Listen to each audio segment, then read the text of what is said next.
Hari ini kita akan melihat satu bagian dari firman Tuhan di dalam Galatia pasal 5 ayat yang pertama. Kitab Galatia pasal 5 ayat yang pertama.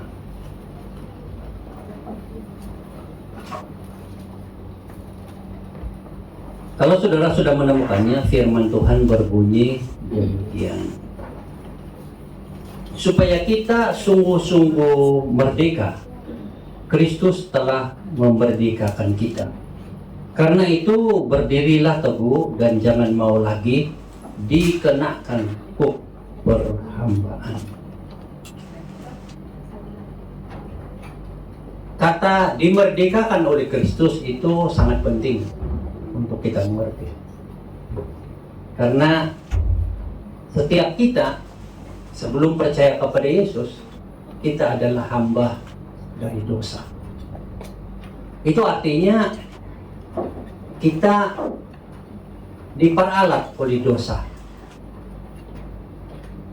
Supaya setiap bagian dari kehidupan kita itu lebih cenderung suka melakukan dosa dan hidup di dalam dosa.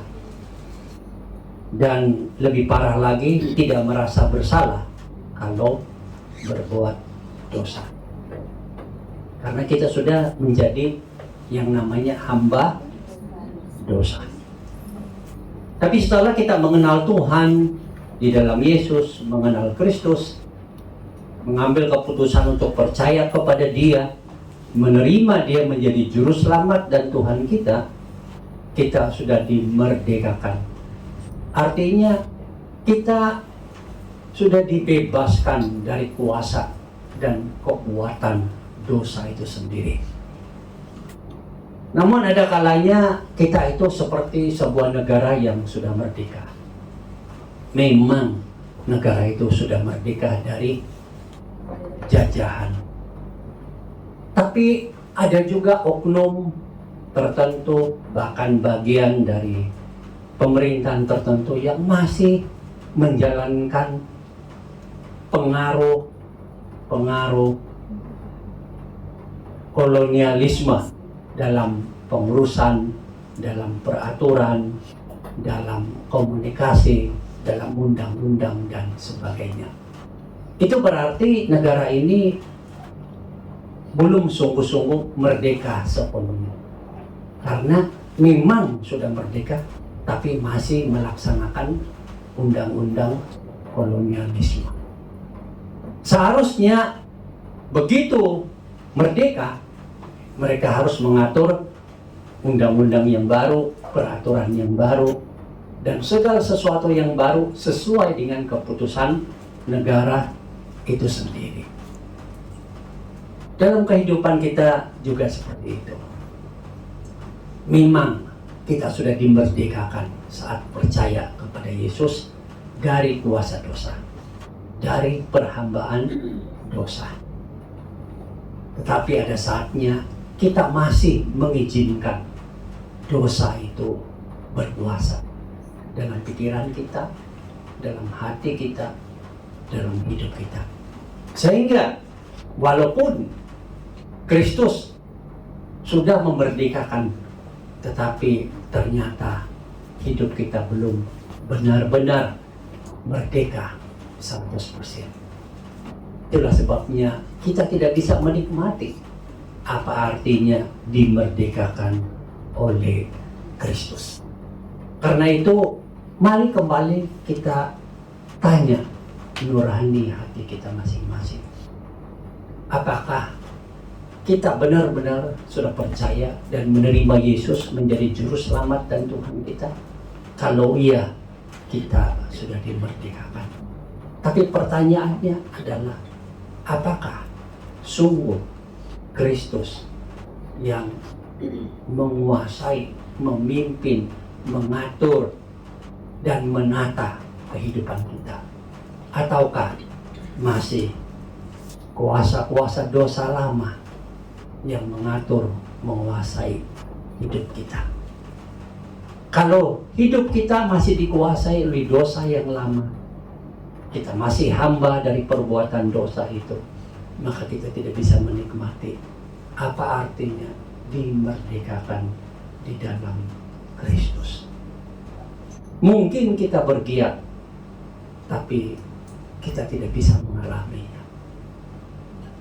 Kita harus membuat refleksi diri yang paling dalam untuk berdoa bagi negara kita atau negara Indonesia.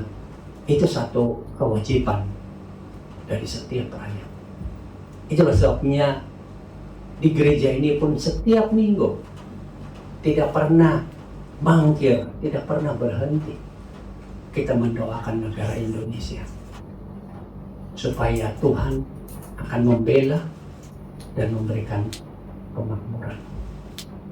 Tetapi yang paling penting bukan mendoakan negara, tetapi mendoakan diri sendiri.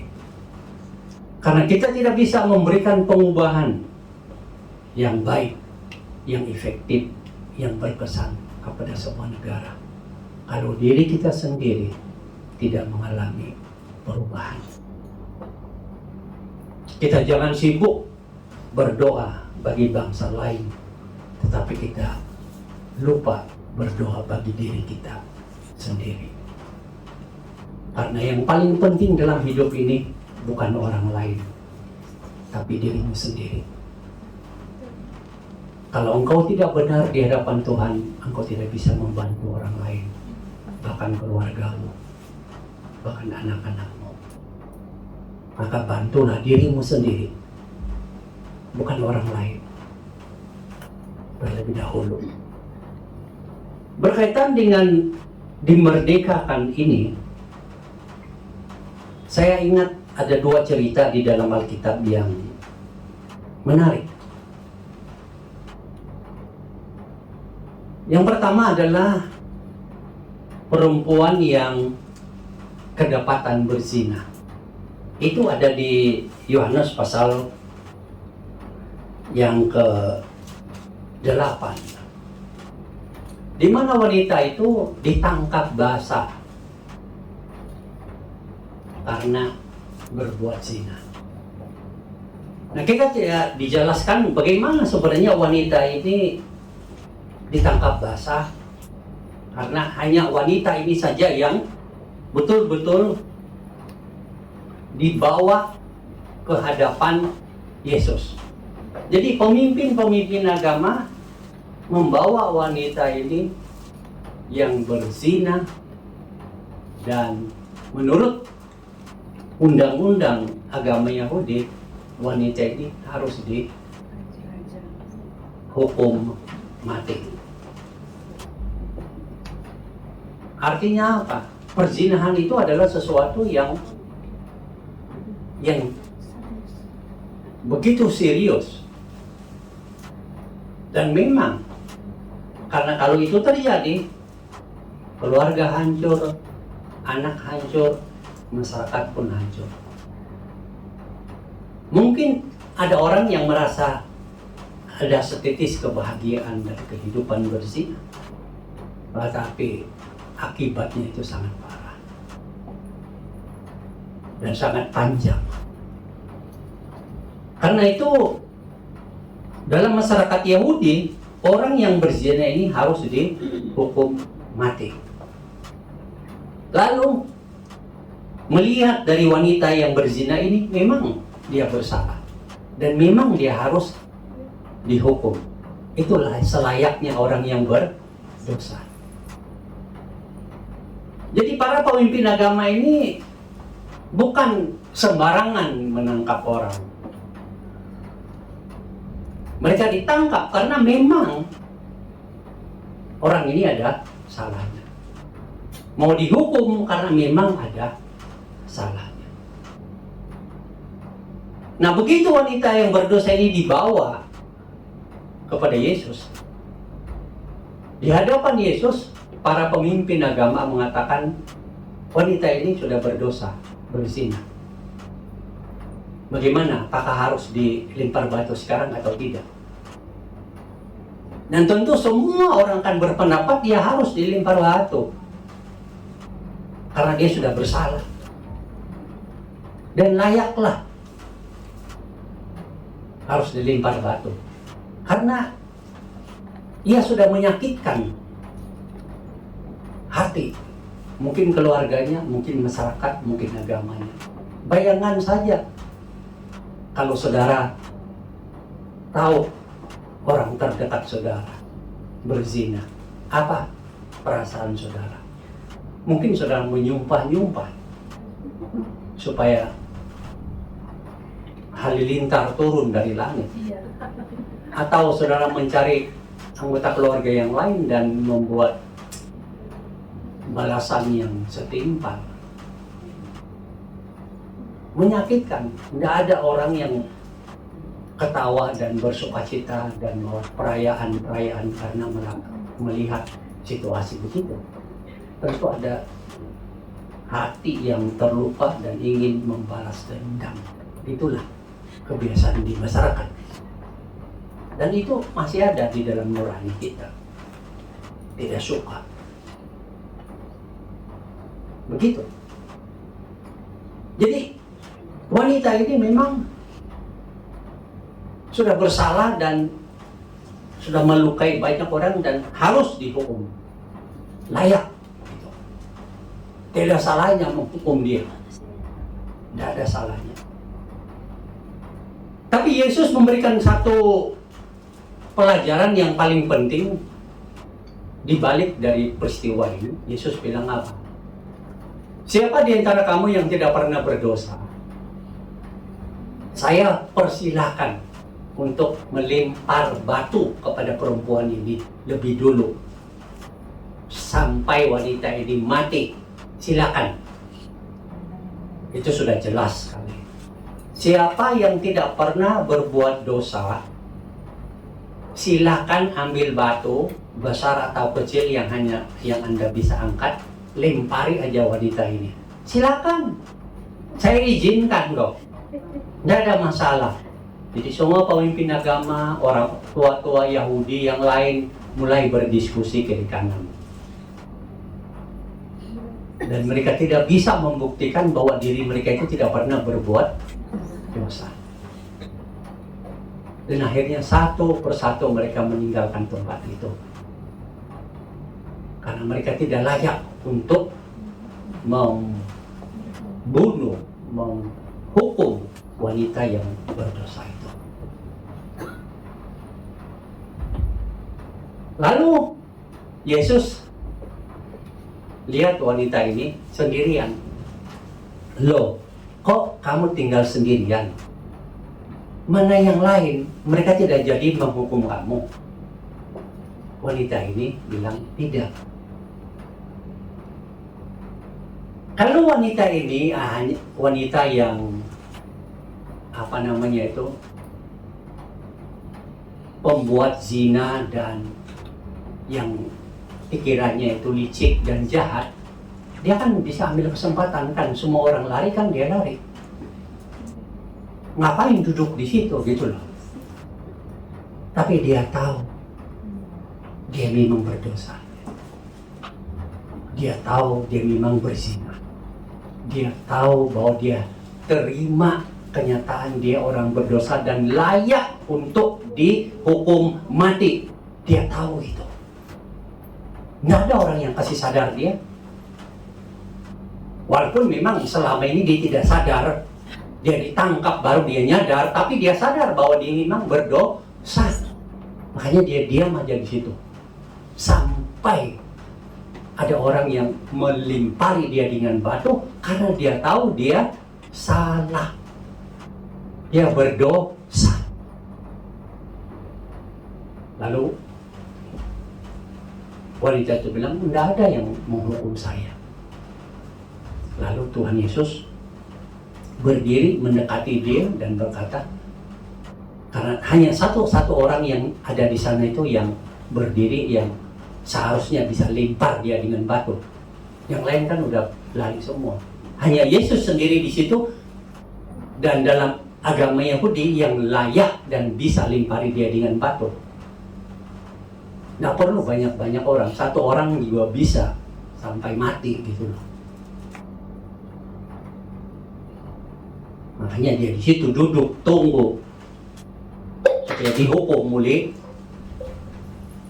Tuhan Yesus yang tinggal di situ. Tapi Yesus bilang, aku pun tidak menghukum engkau. Pergilah dan jangan berbuat dosa lagi. Sudah perhatikan di sini, kata-kata Yesus itu luar biasa. Seluruh masyarakat melihat wanita ini berzina dan harus dihukum mati. Dan wanita itu pun mengakui dia berdosa dan dia terima bahwa dia harus dihukum mati. Nggak ada alasan di sini sana. Nggak pakai alasan, dia sendiri tahu. Dan dia siap untuk dihukum mati. Tapi Yesus memberikan pengajaran bahwa dia tidak perlu dihukum mati. Hanya perlu diampuni. Itu aja. Dia tidak perlu dihukum mati. Dia hanya perlu diampuni. Makanya kata-kata pengampunan Yesus, aku pun tidak menghukum engkau. Pergilah dan jangan berbuat zina lagi. Artinya jangan berbuat dosa. Jadi ini ada satu konsep yang Yesus ajarkan kepada wanita itu. Engkau tidak dihukum, engkau hanya diampuni oleh anugerah Tuhan. Dan karena itu bertobatlah dan jangan berbuat dosa lagi. Nah, kita harus mengerti bahwa dalam kehidupan kita pun kita berdosa. Dan kita harus mengakui dosa kita di hadapan Tuhan. Arti mengakui dosa itu adalah tidak mempersalahkan atau mengaitkan orang lain atas dosa yang kamu lakukan. Saya berdosa ini karena anak saya berdosa ini karena suami saya berdosa ini karena teman saya berdosa ini karena kata-kata di sana, saya berdosa ini karena itu bukan mengakui dosa. Itu melemparkan dosamu kepada orang lain. Mengakui dosa di sini adalah seperti perempuan ini, dia tidak lari. Dia hanya tunggu untuk dihukum mati. Walaupun satu orang di sana, silakan, saya memang berdosa, saya harus dihukum mati. Matikan saja saya karena saya berdosa. Itu pengakuan bahwa dia memang berdosa. Tapi justru dia dapat pengampunan dari Tuhan Yesus. Aku pun tidak menghukum engkau. Atau dalam bahasa yang lain, aku mengampuni engkau. Yesus bisa mengampuni dosa. Karena dalam ada kisah yang lain, ada orang yang sakit lumpuh. Yesus bilang apa? Dosamu diampuni. Itu hanya menyatakan bahwa diri Yesus itu berkuasa sebagai Tuhan yang sejak dan sehakikat dengan diri Allah sendiri yang bisa mengampuni dosa.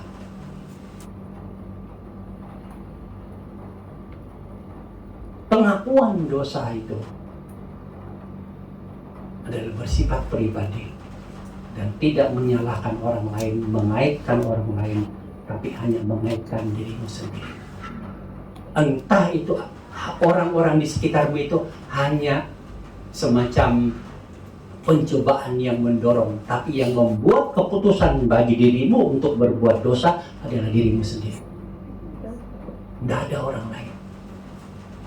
Kalau orang marah, saudara, menghina saudara, menginjak-injak nama saudara, membuat Anda seperti itu tidak berharga dalam seluruh siaran Facebook, WhatsApp-nya. Kalau saudara diam saja, tidak apa, tidak masalah. Tapi kalau saudara bereaksi, saudara akan berdosa. Reaksi apa? Pikiran saudara sudah jahat, sikap saudara sudah jahat, hati saudara sudah jahat. Dan akhirnya kalian sama-sama dalam kategori si penjahat.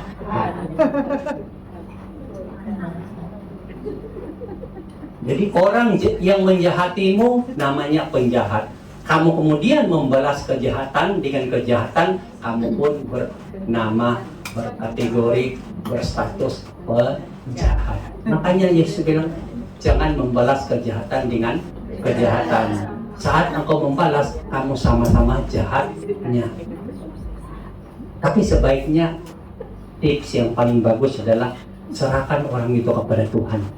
Waktunya nanti Tuhan tahu memberikan keadilan. Percayalah, orang yang menjahati kamu habis-habisan, tunggu dan tanggal mainnya Tuhan. Amin. Itu saja. Tapi kalian mendengar ini, hati-hati juga dengan diri kalian sendiri yang sudah menjahati orang lain. Tanggal mainnya Tuhan juga akan berlaku pada kalian. So berhati-hati. Begitu. Maka luar biasa. Jadi kita akui kita berdosa, tidak melibatkan orang lain, dan bertobat meminta Tuhan mengampuni. Dan Tuhan pasti mengampuni.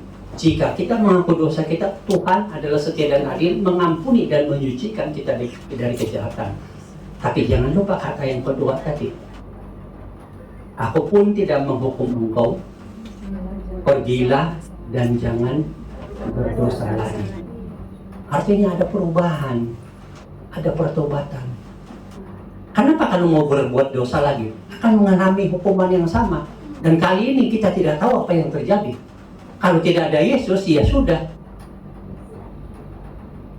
Wanita itu dilempari batu, mati, habis. Jangan berbuat dosa lagi. Artinya apa? Ya sudah, bertobat, maka dia tidak akan ditangkap lagi atau diketahui berdosa dan dihukum.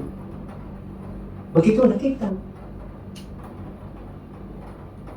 Sebaiknya kita melihat diri kita ke dalam diri kita sendiri dan lebih banyak bertobat. Panggilan Tuhan itu bukan untuk mentobatkan orang lain. Jangan urus orang lain, urus diri kita sendiri. Kamu banyak melihat dosa orang lain, lihat dosa kita sendiri. Kamu melihat lebih kebaikan orang lain, lihat kebaikanmu sendiri. Kamu lihat hal banyak baik engkau lakukan kepada orang lain, engkau lihat juga dirimu, kau sudah melakukan yang terbaik bagi diri.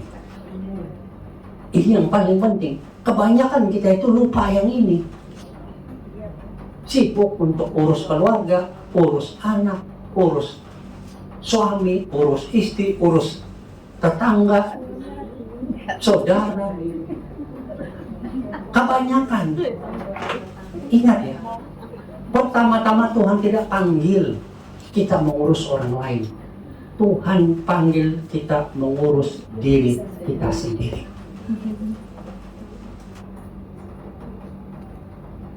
Jangan berbicara soal melakukan banyak kebaikan kepada orang lain. Jangan, lebih dulu pikirkan banyak buat kebaikan kepada diri sendiri.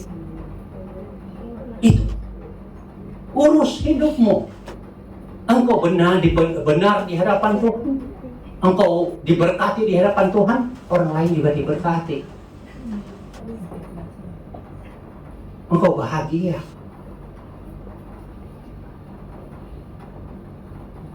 Wanita pezina ini ketika bertemu dengan Yesus dan mendengar kata-kata Yesus, aku pun tidak menghukum engkau, pergilah dan jangan berbuat dosa lagi.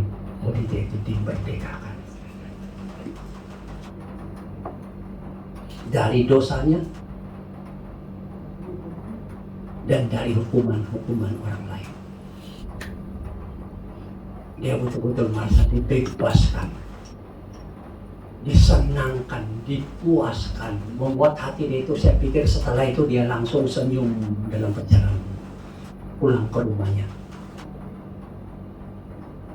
Sudah tidak ada yang memandang sinis.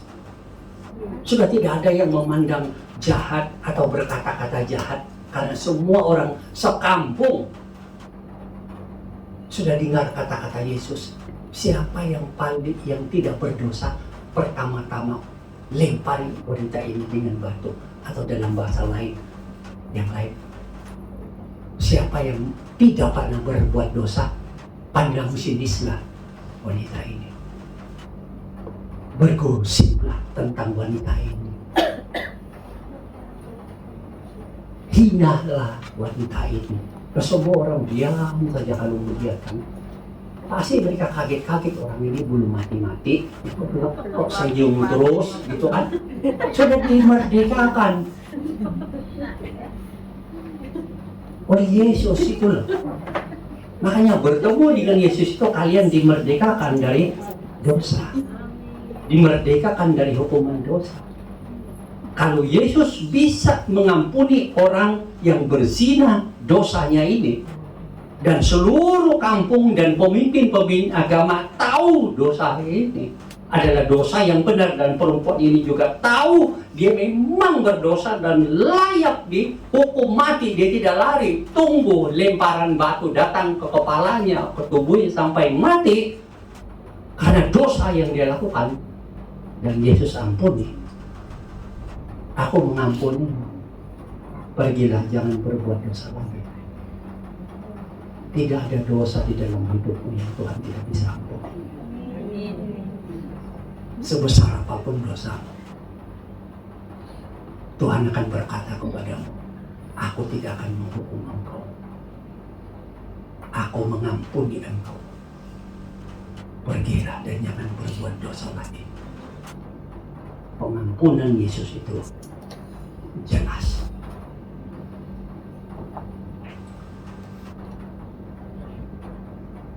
Yang kedua, di dalam Yohanes pasal 4 berbicara tentang wanita yang juga hidupnya berzina.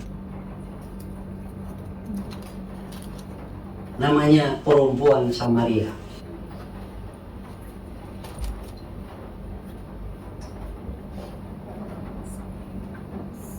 Perempuan Samaria ini adalah, kenapa dinamakan Samaria? Karena orang Yahudi menikah dengan orang lokal sehingga jadilah orang Samaria. Jadi kalau orang Jawa menikah dengan orang Chinese, anaknya itu begitu. Tidak tahu dipanggil apa. Panggilan apa itu? Ayahnya orang Jawa, ibunya orang Chinese, jadi Jawanis. Jawanis ya.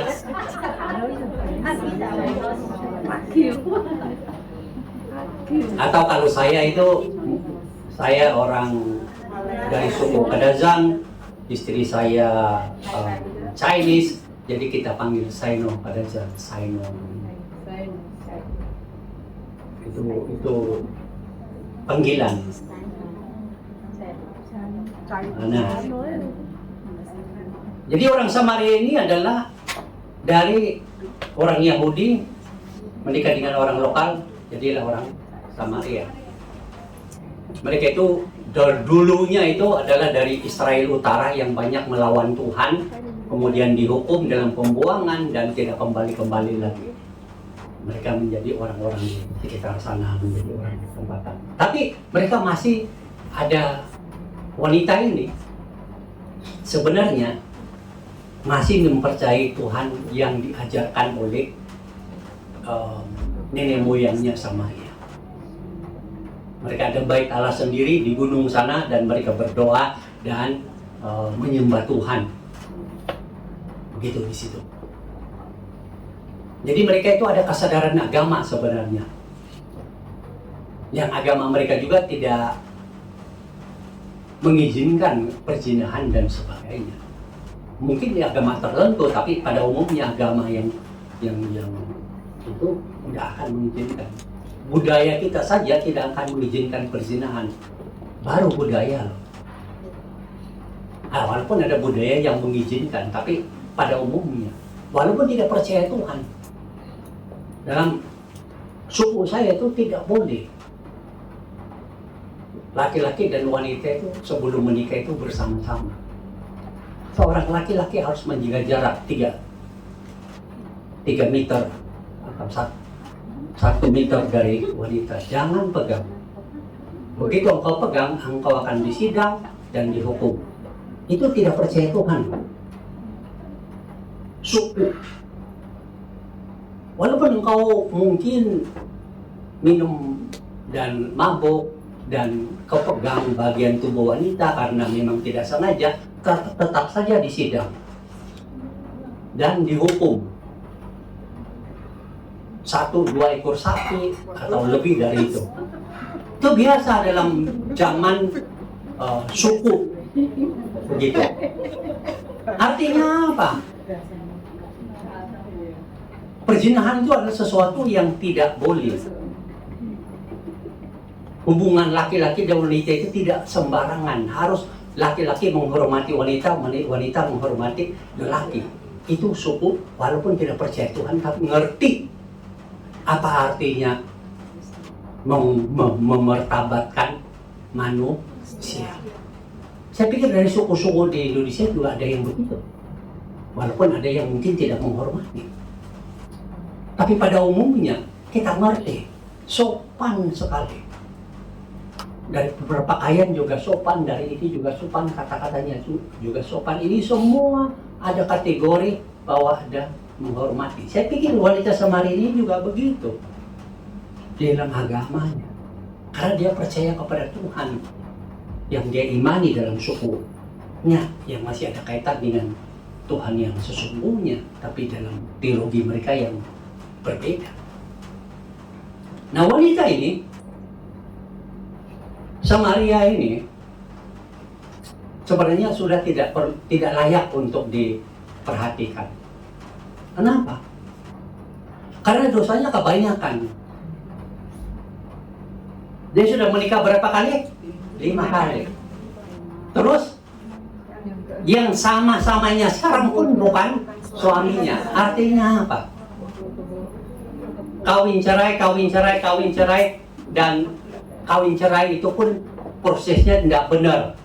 Karena terbukti dari yang sekarang pun bukan suaminya. Berarti jangan-jangan suami orang, atau belum jadi suami tapi sudah hidup suami istri. Nah, itu masalahnya.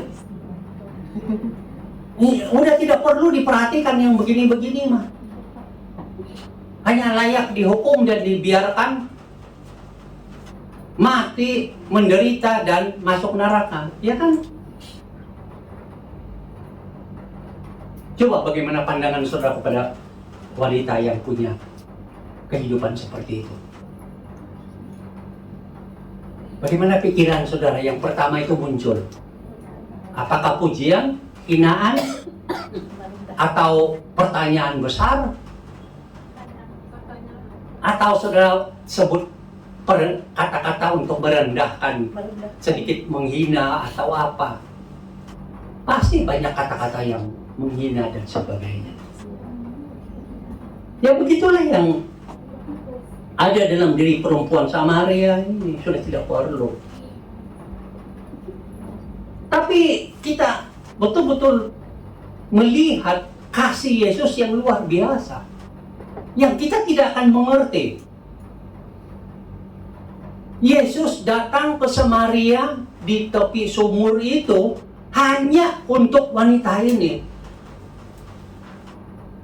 Yesus itu maha tahu, dan dia sengaja ke situ hanya untuk bertemu dengan wanita yang tidak berguna ini, yang tidak bermoral ini, yang berdosa habis-habisan ini, yang patut dihukum begitu saja. Untuk masuk lewat tanah Samaria itu tidak mudah bagi orang Yahudi. Karena bagi orang Yahudi, orang Samaria itu kafir. Dan alat-alat rumah, masakan, apapun peralatan dari Samaria tidak boleh disentuh oleh orang Yahudi. Karena itu najis. Najis itu. Makanan mereka itu semua haram. Najis, tidak boleh. Tidak boleh beli makanan di tempat mereka. Najis. Makanya Tiada orang Yahudi yang pergi main-main, jalan-jalan, atau melewati tanah Samaria itu, daerah Samaria itu. Karena kalau lewat saja, mungkin injak kakinya saja, wah ini tanah orang berdosa, gitu loh. Nah, bayangkan sebagai gambaran saja supaya kita ada pengertiannya. Tanah Samaria itu kayak Causeway Bay itu loh. Dan kita di sini. Dan Causeway Bay itu tanah Samaria. Dan di sini Yesus, contoh gitu. Dan dia mau, Yesus itu mau wawancai. Yang paling dekat apa? Lewat saja kan. Ngapain? Tapi orang Yahudi waktu itu dia harus naik MTR di North Point, terus putar ke Pontong untuk sampai di Wancai. Pokoknya jangan melewati Causeway Bay, karena Causeway Bay itu najis. Kira-kira begitu. Jadi semua orang Yahudi yang mau pergi ke daerah tertentu tidak akan melewati yang namanya tanah Samaria. Begitu najisnya. Jadi tanah Samaria saja najis ya. Orang-orangnya juga najis. Tapi perhatikan ini. Yesus sengaja lewat di tengah-tengah Samaria. Artinya itu dia lewat saja di Causeway Bay, contoh Wancai. Karena dia ada waktu khusus di Samaria mau bertemu dengan wanita yang hina ini. Yesus tidak ke sana itu untuk memberitakan Injil kepada semua orang. Dia hanya mau bertemu dengan wanita ini yang berdosa ini, yang tidak bermoral ini, yang hanya layak dihukum. Begitu dia datang, dia tahu. Ya, berhenti di sumur.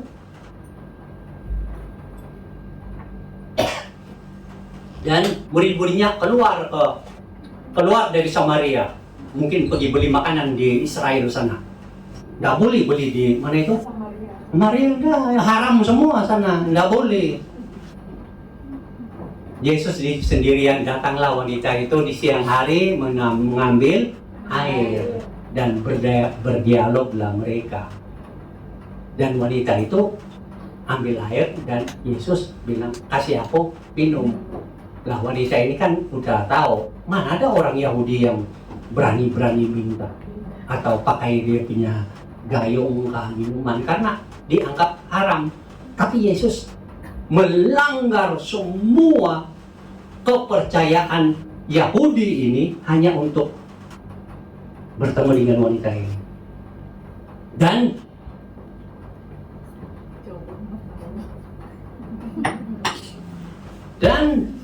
wanita ini tahu bahwa dia itu dipandang haram, najis oleh orang Yahudi. Tapi Yesus datang tunggu wanita itu di situ, minta air, kemudian terjadi dialog. Wanita itu bilang, Yesus bilang, panggil suamimu. Kan Yesus kan maha tahu, dia kan Tuhan, ya enggak? Panggil suamimu. So, wanita ini pintar dan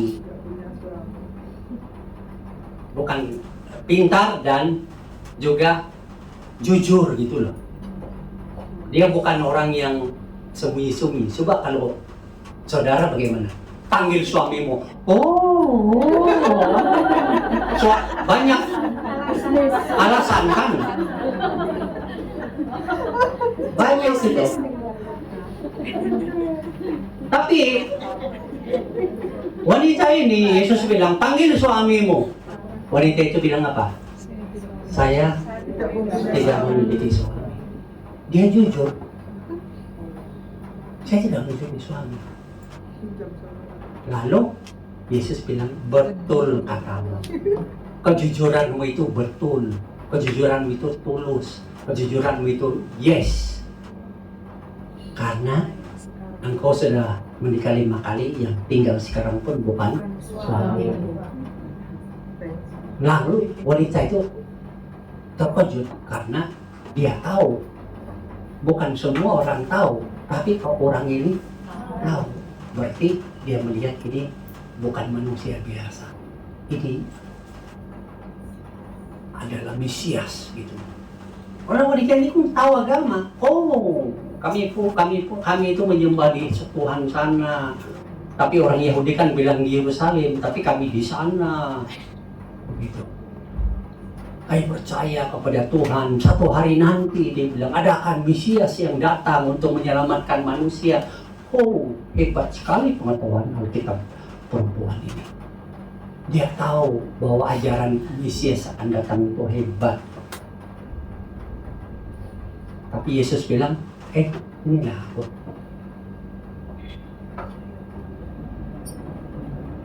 Inilah aku. Mesias yang dibilang itu. Aku memberikan kamu air. Air kehidupan yang memberi kamu hidup selama-lamanya. Kamu tidak haus lagi. Karena itu adalah kehidupan yang engkau perlukan di dalam kehidupanmu. Dan wanita ini ngerti sekali. Bahwa satu, dia sadar dia berdosa. Yang kedua, akhirnya dia bertobat di depan Yesus. Dan yang ketiga, dia terima Yesus. Jelasnya dia kemudian tinggalkan apa yang ada di situ. Coba kalau saudara, mana berani meninggalkan tampayan? Mungkin sekarang iya, tapi kalau zaman dulu, no tampayan, no minuman. Itu artinya itu tampayan itu penting untuk menimba air. Kalau itu satu-satunya di rumahmu, masa engkau kasih tinggal saja begitu? Tapi dia sudah mengalami satu kemerdekaan dari dosanya, dari kepercayaan lamanya. Ketika bertemu dengan Yesus, Yesus memerdekakan jiwanya, hatinya, dan memberikan dia hidup yang baru, sehingga dia tinggalkan tampayannya, cepat-cepat lari ke desanya. Beritahu semua orang. Memberitahu semua orang itu kenapa? Karena dia sudah mengalami itu, apa artinya dimerdekakan. Mulai dari dirinya sendiri. Dia sudah alami. Dia sudah bertemu di sang Mesias yang menyelamatkan. Makanya dia lari saja pergi kasih tahu orang. Itulah mari kita lihat ada orang di sana yang adalah Nabi Mesias, penyelamat yang sudah menyelamatkan aku. Semua orang juga datang untuk melihat dan mendengar, dan betul mereka semua kemudian mengenal Yesus. Dia dimerdekakan dari dosanya. Dosa apa? Yang kawin cerai, terus hidup dengan laki-laki yang bukan suaminya sekarang ini.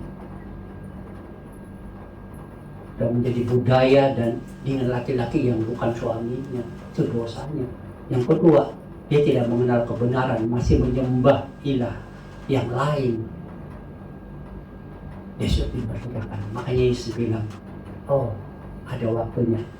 Tidak menyembah di gunung ini, tidak menyembah di Yerusalem, karena Allah itu roh adanya. Jadi menyembah Allah dalam roh dan kebenaran.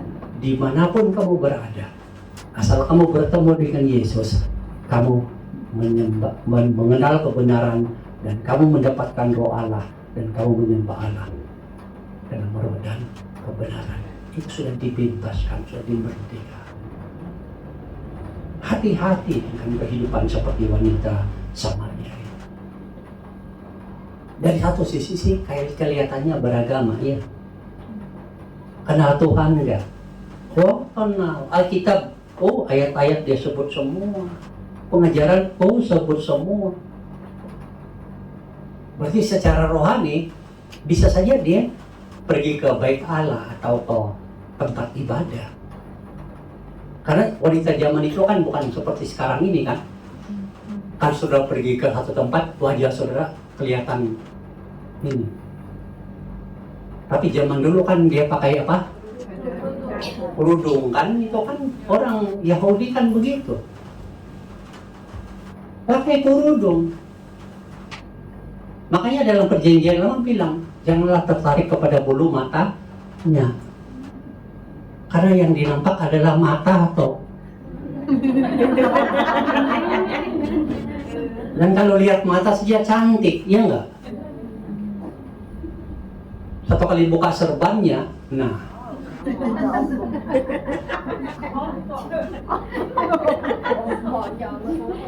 Makanya bukan tidak boleh pakai filter, tapi jangan kebanyakan filter dan saudara bangga. Nanti kalau ketemu orangnya langsung pingsan, ya kan? Pingsan dia.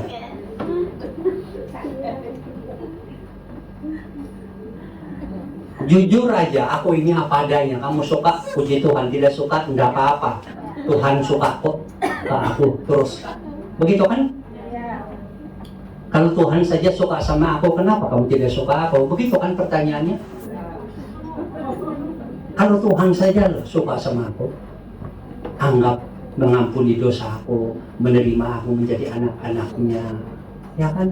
Menyediakan surga bagiku. Loh, kamu kok nggak suka, kenapa? Hah? Yang bermasalah itu kamu kalau begitu. Tapi inilah, wanita ini hati-hati dengan kehidupan sang wanita seperti ini. Kita itu mudah menjadi seperti wanita Samaria. Kita beragama, kita mengenal ajaran agama, bahasa agama kita bagus, kehidupan kita bagus, kegiatan agama kita bagus. Sembunyi-sembunyi hidup dalam dosa yang tidak orang tahu, ya enggak? Sama laki-laki tapi bukan suaminya, tapi dia tenang-tenang saja itu, tidak pernah merasa bersalah. Makanya kalau nurani hatimu mati, maka engkau tidak akan merasa bersalah untuk apapun dosa yang engkau lakukan. Hati-hati, kasih hidup kembali itu nurani. Tuhan nurani ini, kau ini sudah mati, tolong hidupkan lagi. Hidupkan Tuhan. Begitu. Jadi begitu berdosa langsung akui. Kalau masih membela, mati sudah rohani, nurani. Enggak, saya tidak berdosa kok. Dia yang buat saya ikut berdosa. Oh, kamu punya nurani dari hati itu mati. Tapi kalau Tuhan, aku berdosa kok. Aku yang setuju kok. Aku yang pilih kok. Aku yang mau. Nah, ini wanita ini begitu. Beragama ada, tapi dalam dosa hidup ada. Apa masalahnya? Nurani hatinya itu sudah mati. Jangan kita sampai begini, ya, ketawa-ketawa lagi. Jangan. Tuhan tahu kok hati kita. Tuhan yang mau memulihkan kok kita punya nurani. Tuhan yang mau menjadikan kita anaknya yang terbaik kok. Berserahlah kepada Dia. Tuhan pasti akan memberikan kita hidup yang baru, nurani yang baru, hati yang baru, kehidupan yang baru, dan kehidupan yang tidak munafik, yang sungguh-sungguh ya di hadapan Tuhan dan ya di hadapan orang lain. Tuhan mau menjadikan kita. Makanya jangan ambil banyak waktu memikirkan orang lain, atau mendoakan orang lain, atau mengajar orang lain, atau mengingatkan orang lain, atau meng-SMS orang lain, atau mau telepon orang lain. Ambil banyak waktu kepada dirimu sendiri.